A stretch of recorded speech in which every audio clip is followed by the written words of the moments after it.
What is up, YouTube? My name is Jared. Welcome back to the channel. And today I have obviously, from the look of me, I've already gotten started on tonight's project, and that is replacing the rear brakes on the 2004 F250. So let's get down to, we'll go over the kit I'm using in a little bit, but right now let's go look at supplies needed to complete this project. Hey YouTube, as we're about to get into this project, first thing I want to say is if you haven't already, please hit that subscribe button. It helps us out tremendously. Give this video a thumbs up if you enjoyed the information, and don't forget to leave a comment down below. Okay YouTube, just a couple of tools here that you'll need to get this job done. Obviously, first and foremost is a way to get your lug nuts off. I have the spline lug nuts that need a special socket to get off. You may just get by with a tire iron depending on what type of lug nuts are on your truck. Other than that, there's only two sockets, a 14 and an 18 millimeter socket. The 14 millimeter removes your brake caliper itself, and the larger 18 millimeter takes off the brake shoe. Obviously a ratchet for those sockets. A breaker bar does not hurt to have on hand either, just in case those bolts are really on there. I like a pry bar in case the caliper gets stuck on there or I'm having a hard time getting it off. Sometimes it's just best to get a better tool for the job to get it out of your way instead of struggling for 20 minutes. I use a C-clamp just to press the pistons of the caliper back in. There's special tools that do it a little easier and nicer, but this is, if you already have one of these, there's a real cheap way to do it, and I'll show you how that's done. Now, a special consideration, guys, I have aftermarket wheels. So I have these MB wheels. This is a cap that goes over, makes everything look nice. And where is it? Here we go. There's Allen bolts that hold this down. Mine came with it, obviously, to put them on and off. Two of them hold them in. Just something to keep in mind, you may need one of those if you have aftermarket wheels. Last but not least, I like to have new hardware for the brake caliper and shoe. These guys are for the slider pins. And also grease that says you can use it. This is just brake grease, just cheap at the Advanced Auto. It says to use it on the slider pins, all the mating surfaces. And I like to be fairly generous with that. Helps keep brake noise down too. So with all that being said, guys, I'm going to show you where we're at. We did get started, but that was just removing the wheel. Most of you guys already know how to remove a wheel, so I don't want to beat a dead horse, so to speak. So here we go. Okay, YouTube, so 14 millimeter right here and right here. I apologize if the audio is not great, but I wanted to try to really show you the back of this since I can't really show you from the top or bottom with my camera setup. So 14 millimeter right here and here. I've already broken these guys loose, and they'll come out by finger now.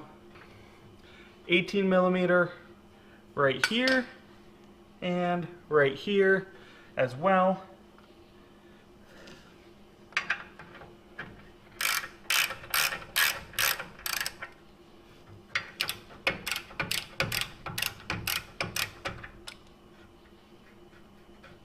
And now those two are also coming off by finger, so I don't need to worry about that. What I'm going to do, guys, I'm going to bring you on the other side. We're going to remove these two bolts completely, which I can quick do here while I'm talking. And from there, we're going to put this whole caliper, once we pry it off here, onto a bucket so it doesn't dangle from my brake line here. Guys, I do just want to show you safety is top priority here while working on your vehicle. So what I have is I have my jack here, and I have a jack stand set up to the axle so that if one or the other fails, I have a backup to prevent me from getting hurt or anyone around me hurt. Very important, guys, and actually typically I have two jack stands under here just to be extra careful, so bear that in mind, guys. Work safely. You know, people get hurt every year from not practicing working on their vehicle safely, so please bear that in mind. So now I have my brake caliper loosened, or completely, the bolts completely removed, and let's see, is this one gonna work with me here? Not too bad, but not enough either. So I still have the shoe here pretty tight. There's a little wiggle, but not a whole lot. And I'm just gonna take my pry bar and start working this out.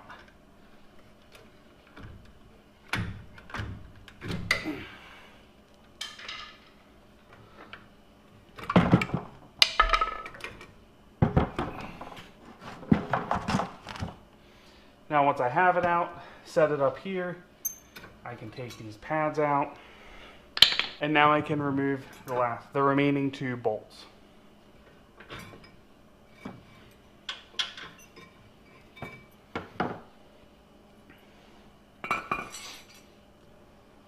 Now YouTube, one thing I want to say, if you're using a pry bar, be careful of your rotor here. Make sure you're not messing it up. Or if you're trying to reuse your pads and stuff, just be careful of how you're removing things and don't damage anything.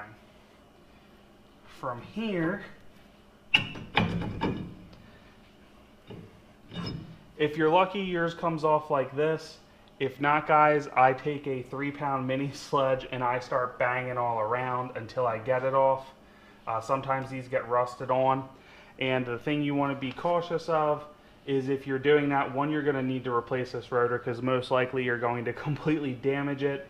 You can spray some, I like PB Blaster in here for rust.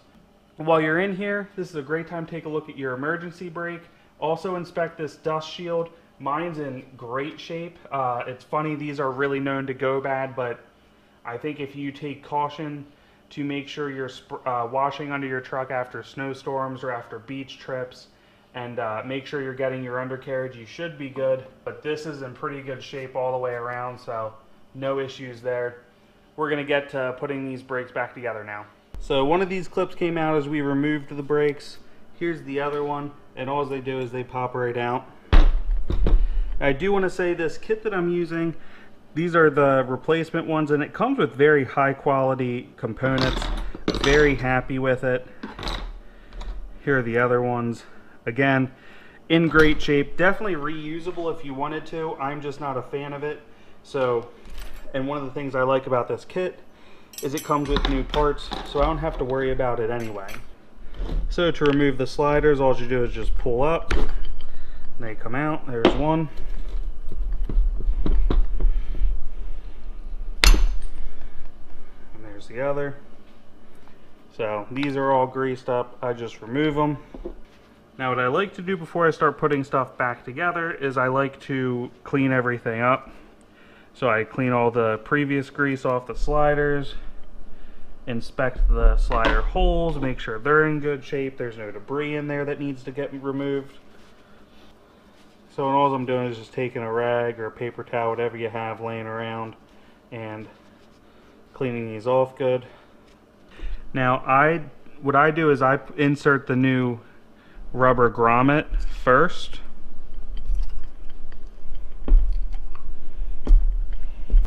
This is what keeps the majority of debris out, is this boot here. So you want to make sure it's seated properly with, I'm not sure if this is coming up, but with this edge flush the whole way around against this shoe. Now what I do is give it a nice healthy dose of this grease all around and insert it back into the sleeve. And again, you want to make sure that it seats all the way against this grommet, seats against here, again keeping debris out of the slider. And I just make sure they're moving right and that they're not binding up, there's no friction, that grease is worked around good in there, not to have any issues down the road. Now last thing, I take a little pry bar here, guys, and wherever they sit I just clean up the area of any rust, make sure it's free of any rust or debris, which this side looks really good. The other side looked good too, but it doesn't hurt to just remove that surface rust, or if there's any leftover grease from someone doing this. So I always do this on mine. And then you can press these in. So before we can continue any further, what you want to do is you want to undo the cap to your brake fluid on your master cylinder under the hood. I take one of the old pads I just removed, set it against the pistons, and then I take a C-clamp and I use it to decompress these again. Sorry, to be able to get this on camera for you, it's a little challenging, but as you can see here, all I'm doing is turning this, and I basically have this just all tucked in here. So I'm going to, literally that's all you do, guys. It's just see if I can get another turn or two here for you. Just turning. So I need two hands for this. I'm not going to really be able to get it on camera, but this is the setup that you need. Use your old brake shoe so you can press this down evenly, and that's it.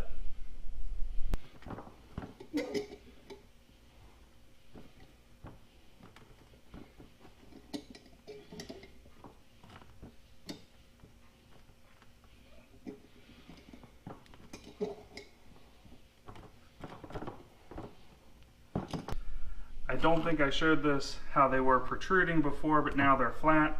So we are going to start getting this truck back together. So YouTube, the kit I went with is PowerStop. I've used them in the past. That's actually what's coming off of my truck is PowerStop. I used their tow package for this truck previously, loved it, great product. I still have that on the front. However, I actually went slightly cheaper with their sport model. The rotor is the same. You get a drilled and slotted rotor. I'll show you this here. You'll get to see it on the truck. Very, very high quality. And then you get their carbon fiber ceramic brake pads. There's something slightly different in the tow version. I believe all it is for is to help with severe heat that somebody might encounter while they're towing a load. And like I said, I love their tow version, but there's a good chance I'm swapping this axle in the future, so I went a little bit cheaper. Still got a great quality product that I know is good, and their packaging is great. Their break-in procedure right in the box, that's new from the last time I bought them, but very nice. I have lug nuts in there right now. But you guys will see in this kit, they give you everything. They give you new hardware, new grommets for your sliders, and they also give you the grease that you put on the back of the pads that helps prevent any squeaking or anything that you might get from it. So anyway guys, great product, highly recommend them. Got this on Amazon. I believe Pep Boys shipped it.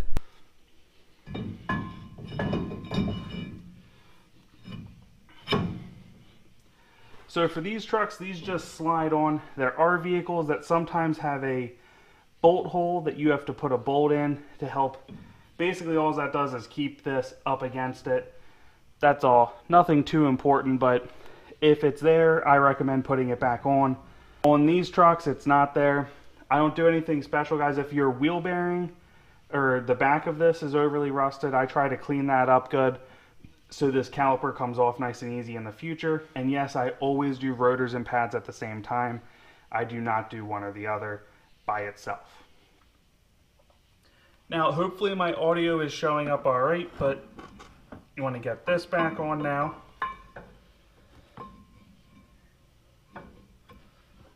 This is held on by your larger bolts.